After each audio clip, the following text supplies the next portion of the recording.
But now out in Portugal, nice to be away in pre-season again after 3 years without it. Do you know what astonishes me? I want to know your secret. I want to know, do you wear factor 300, 250, 500?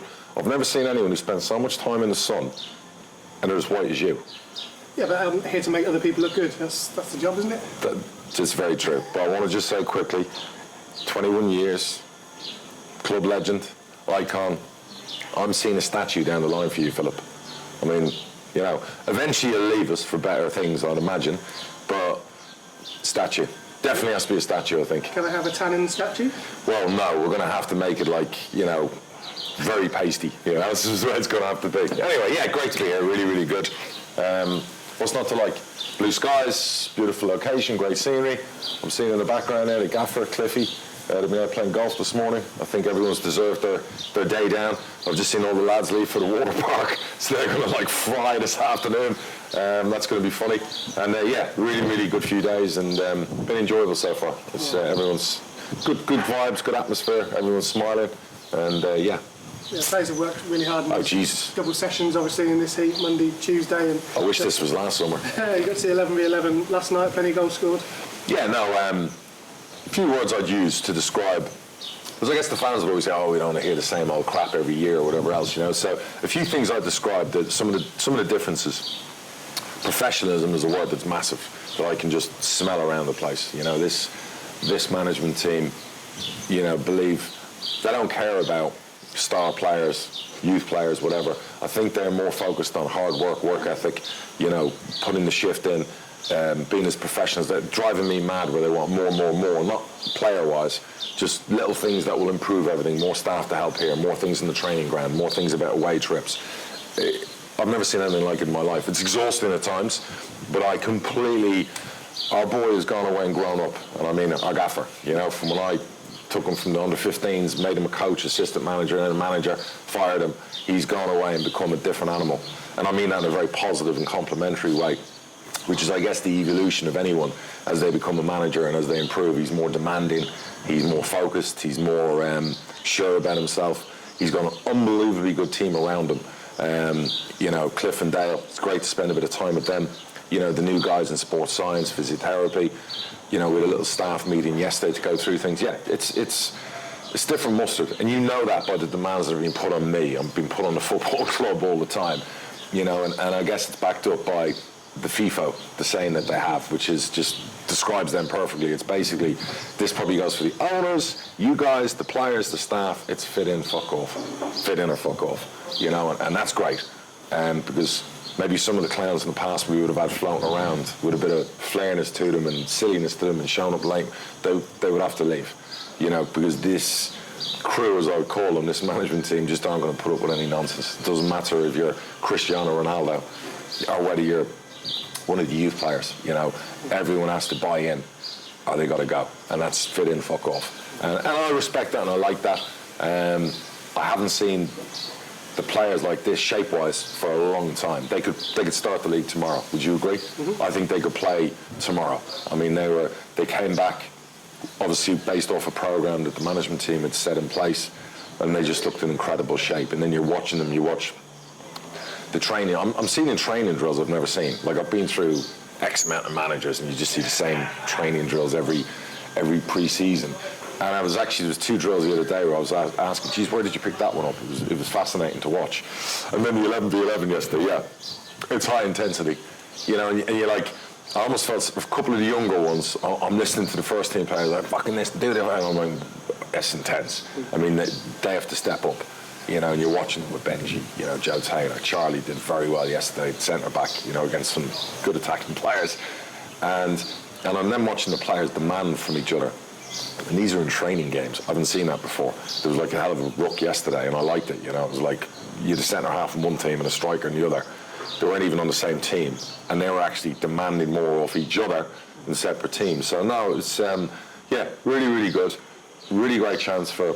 We got Liz out on her first trip, because Liz is a pivotal part. She does so much work behind the scenes.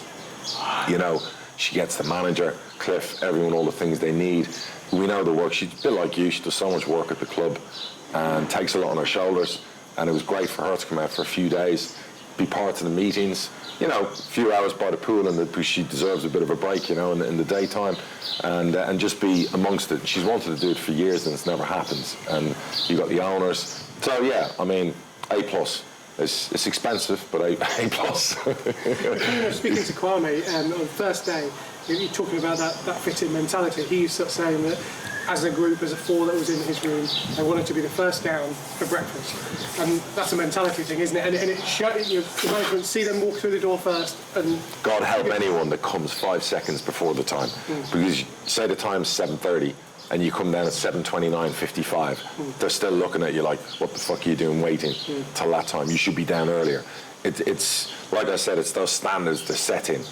And it just means there's no nonsense. And I think everyone has to buy into it. And that is there. I think every player knows. It's like, put the nonsense to the side. We have 9 months now to get ourselves back to the championship. And it's going to take a buy-in from everybody at the football club. You know, relegation's a horrible thing for a football club financially. It's a horrible thing emotionally. It's a horrible thing for the fans. It's such a hangover. And I think the best way to deal with it, you've got to get back to work, and you've got to work really hard, and you've just got to go again.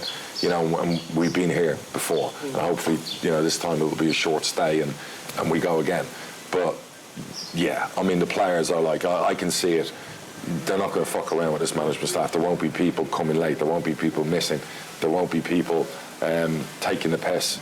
It's just full-on professionalism. Has he given you enthusiasm back as well, the management team, in terms of the fact that obviously last season was so tough that, you know, sometimes everyone needs picking up, don't they? Of course. Look, I'm getting to the age now where you know, I got over it quickly. I saw it coming. I knew it was going to happen, unfortunately. So, end of April, May, I had to start getting my own mind ready, because I know then my job is to try and then motivate and get everyone else ready for the task in hand. And it's a Herculean task financially, everything, just that effect of dropping down. And then making sure the manager, with his long list, that's as long as, you know, whatever else, that he can get everything he needs, as much as I can do, so that there's no excuses. Come the end of July, the first game, there was no excuses, and that's why we hit the floor running early. I worked my ass off in June, even when I was on holiday. It's probably the least amount of holiday I've ever had with my family. Even though I was with them, I wasn't with them. My mission was get the 5 players, get it done, and then work on getting the players out. And then there's a bit more to do before the end of the window, because of course we have to balance the books. That's normal after the, you know, the mega millions and losses you take when you come down. So my mind's in the right place, and my mind's not the important one. It's the staff, the players, the management team. They're good to go.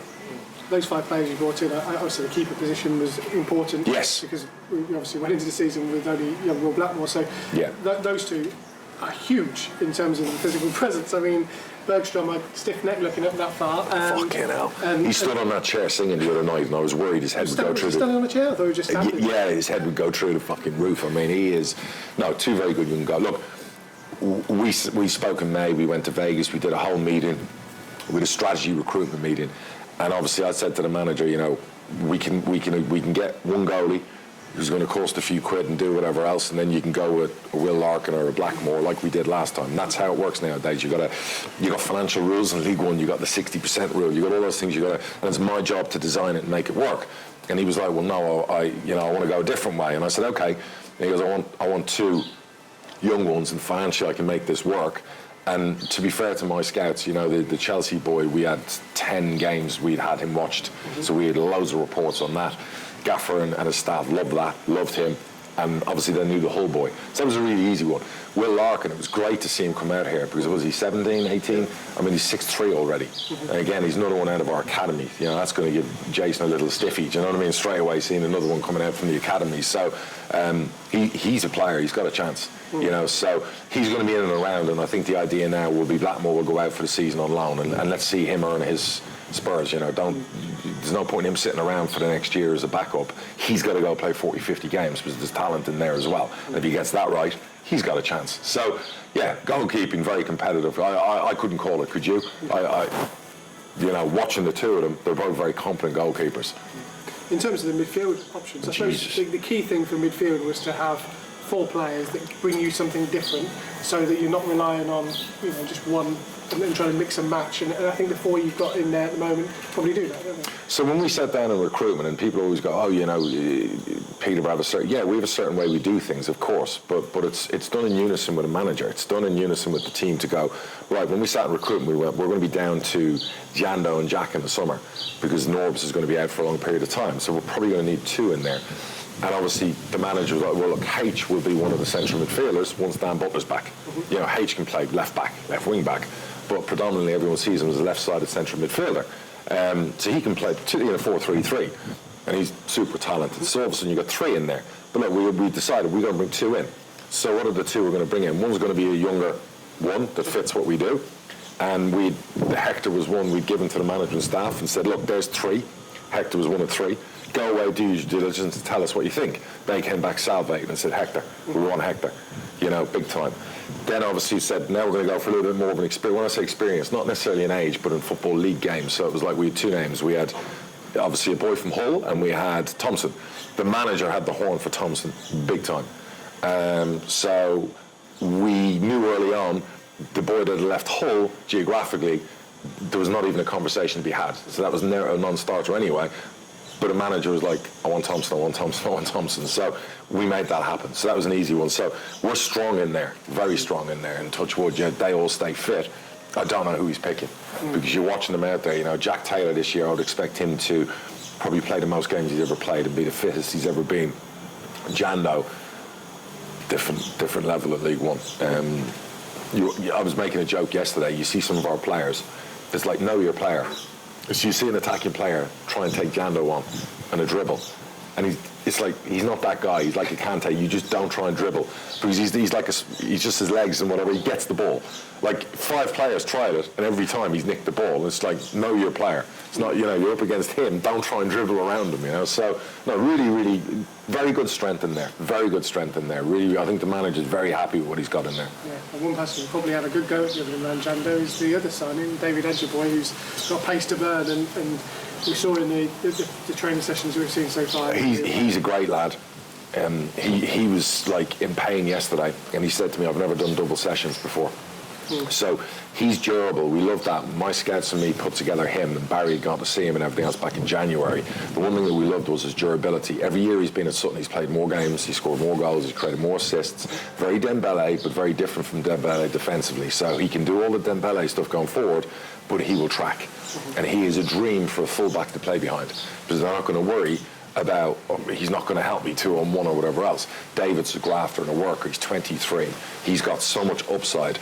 And the way the gaffer wants to play, and with that 3 up front, he is perfect. He can play left, he can play right. When we went through the video analysis of the gaffer, him and Cliff immediately were like, forget his right foot. He's come in and done it on his left. He did it like 3 times. So he's got balance. So it's Ricky over there, him there, Ricky other side, or Poku over there, and him, and then one that, you know, he just adds to what we want. So again, one we wanted to do early.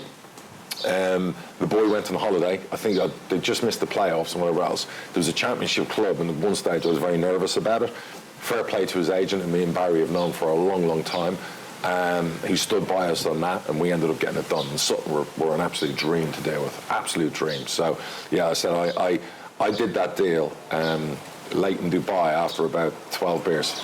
I was sat in a bar waiting for answers and stuff like that. That was all done and dusted, and they're very, very happy to get him in the building. So, yeah, really good. Did you have a 13th after as well? As well? Did you have a 13th beer after the deal? No. I think I had 20 by the time it was all done celebrating. So I'm off the booze for the next 2 months now to drop some weight. So, but no, he's, yeah. And you know, most importantly, about all the signings is the character.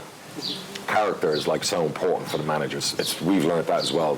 You know, recruitment, which has been usually very good, but can be sketchy sometimes with some of the characters. You think, well, he's 19, 20, I can improve his character. Now it's almost like we've upped the grade on the mechanism we designed, whereas before character might have got away with a 6 out of 10. It's now got to be 7.5 plus out of 10 character-wise with some of the work we do behind the scenes. So you learn and you adapt as you go along. But, you know, Hector was... I know at the time there was some of the Orient fans were like delighted and everything else. He reminds me of a Poku deal and some of the other deals. And when I say that, I mean, we got him for Poku before COVID. He was ideally our Dembele replacement. We were quoted £1 million. I have like the Zoom tapes, and we were all having a meeting, and I was like, Poku's the one, Poku's the one. and there was £1 million. After that, he had a down season because he was only 18. He broke on the scene. He had a poor season. And then I could pick him up for 250 grand last year, so it was a bargain. Because we knew at 19, it doesn't matter if he had a down season, talent's there. So he's going to be an absolute revelation. Hector played a lot of games. Mightn't have had his best season, maybe the fans didn't agree, but the manager picked him every week. Upside. So we got him, we feel, for a steal. And again, the manager, after the first week, he's just like, wow, physically, he's got everything. He can central midfield, play a centre half. The fans will like him, you know what I mean?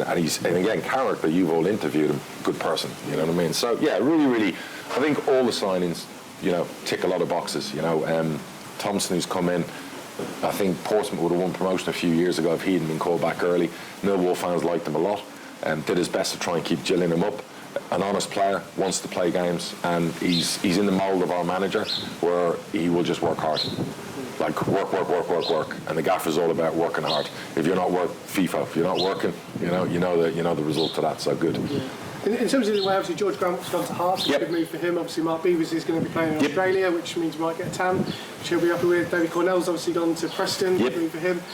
3 more to go. 3 more to go. Is that where you're at in terms of? Well, of course, my job's to sit down and go through a budget and forget about the multi-million-pound hole in the budget you have to find because the cash flow dropping down from Champ to League One. You have to go, well, how do you keep all these players? What do you do? And you say to the manager, look, we need a list of players that we need to move on because we have to make room for the ones coming in. And it has to be sensible business. George is a very good player, but he was on a lot of money. Do we feel we had better in there this season? We did. So we did a deal with Hearts. That was done. That allowed me to do the deal for the other 2. And then that deal nearly wasn't done, and then it was panic stations because I agreed the other 2. So there was all that going on while I was away on holiday in Dubai, and so that was an easy one. Beeves, I sat down with him. We had deals to sell him to a lower league club where we would have made money. He came to meet me in Dubai, made it very clear to me he wanted to go to Australia. So that put us in a real bind. So that's never ideal. But he's been brilliant for us, so I did my best by him. And he's gone with his family now to Australia and wished them really well. Him is in discussions with 2 clubs that we've allowed him to talk to, so he can go and get his career up and running. Idris, there's been interest, but he had a jaw injury, so that's probably put him back last season from some of the clubs that were in for him, but he will be gone. Broomy, there's always interest. He's out here training with the staff, but we'd expect him before the window to be sold. And then we're done. And then, of course, there'll probably be, I can't promise there won't be another outgoing, but a higher level outgoing, because we have to, you say balance the books, but, you can't keep bringing in, you can't keep spending. People are complaining to me about the debt we carry as a football club, even though lots of it is to the owners. But they're right. We can't have a balance sheet that's irresponsible. So we have to be fiscally prudent, and we have to do some balancing of the books. So, plus it becomes difficult if someone comes in for a player. The player will want to leave some of the clubs that are in. So that will happen. And if the manager wants to replace them or he feels he has them in the building, so be it. But if we have to replace, I've got my list ready. So these are all the things that happen. I guess people will say one player leaves, one big end player leaves. Or 2. Is there going to be 2? It won't be 3 or 4, no. Is it, I suppose in your mind, it's a deficit thing, isn't it? It's a deficit thing. It's doing the right business. They won't leave if it's not for the right money. We can pay our bills. Some clubs you've seen do it where they've got rid of 3-4 players, and you think they need to do that. But no, myself and my partners, we've never put the club in it has to be done for the right of the club. It won't be 3 or 4. I'm not trying to panic fans saying it'll be 1 or 2. It could be 0. We've got 6-7 weeks left in the window. If the right deals come in, and there are bids coming in at the moment, but they're crap, and I respectfully say crap. They're not something that would, make us get excited about anything. And the other thing as well is where I'll have a battle is, the season starts, we're doing well, and a big club comes in and we don't want to sell a certain player, and the player could be, well, I want to go. And that's where I'll say to the manager, and I've done this before, it's your decision. I did that with Darren in January with Nord. I said to Darren about Ollie, and we got 650, 700 grand. I said, your decision. I'm not making that decision. I'm just letting you know we don't need to do that deal.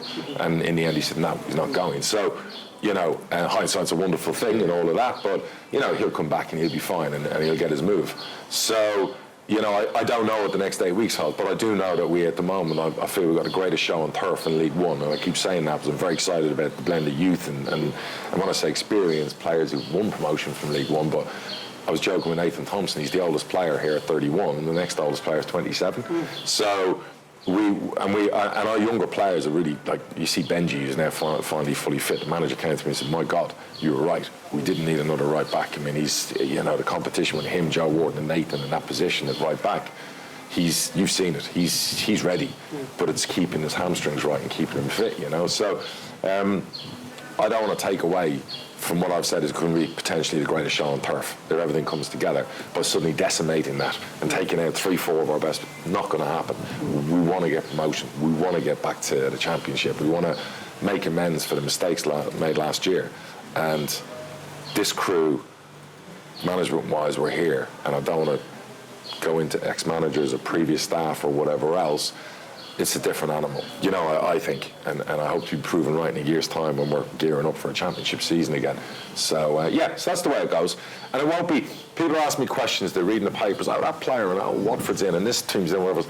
I don't want to go through all of the drama, and we don't want drama. Do you know what I mean? It will be done, if there's a deal done, it will be done in a calculated, ruthless way, you know what I mean, spearheaded by me, making sure we get the right business for our club.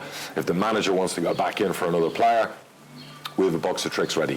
So, yeah, all good. And we feel like we've also signed a new player this summer no one's talking about, and that's Joel Randall.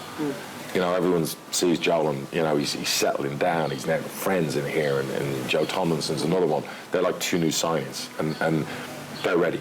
They're going to be very, very, very good in this league. And Randall is going to be, yeah, he looks very good. I think it's going to suit him the way we play the formation. So you've got a front three that you have 7 players into 3. If you throw Joe Taylor in there, that's a lot of attacking options. And obviously, Spurs have bought season tickets. I think they're really close and more than what we were in League One last time. I want more. I want more. I know we can get more. We're way above League One last time, but I want 5,000 again.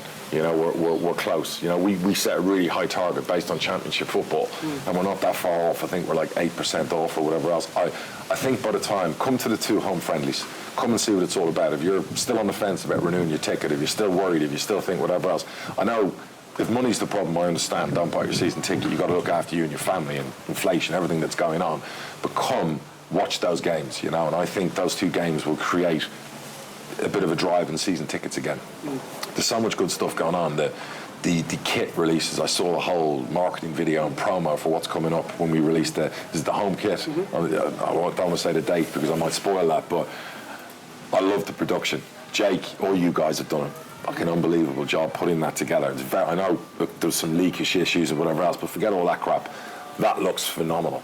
So again, testament to the guys behind the scenes, you know what I mean? So a lot of good stuff to look forward to that I hope will drive some more season ticket sales. Because if we can get up to that number and keep that championship number, you know, that progress that we're making off the field is maintained. Alex in commercial, for example, is ahead of where he was in the championship. So his department hasn't dropped any progress in that. He's ahead. That, again, him and H, the job they do in there. And thank you to the support for the sponsors around the football club and what we're doing. So many good things happening. Relegation's horrible. It's a bitter pill. We've all experienced it, but we have to, you know, now, not the word bounce back, but we have to go forward again. Can you explain that tattoo? Yeah. Basically, praise be to God in Hebrew. So, you know, I'm not overly religious, but I'm very thankful all the time for my family and all the things I have. So I thought, you know, my wife was getting one on her neck, and we had them done, and she was like, oh, you got to get one, and I'm not really into tattoos. And I said, you know what, I'm going to get one. I'm going to put it there so I can look at it every day and go, yeah, this is exactly how I feel. So that's the tattoo. Perfect. Fantastic. Thanks, guys. Thank you.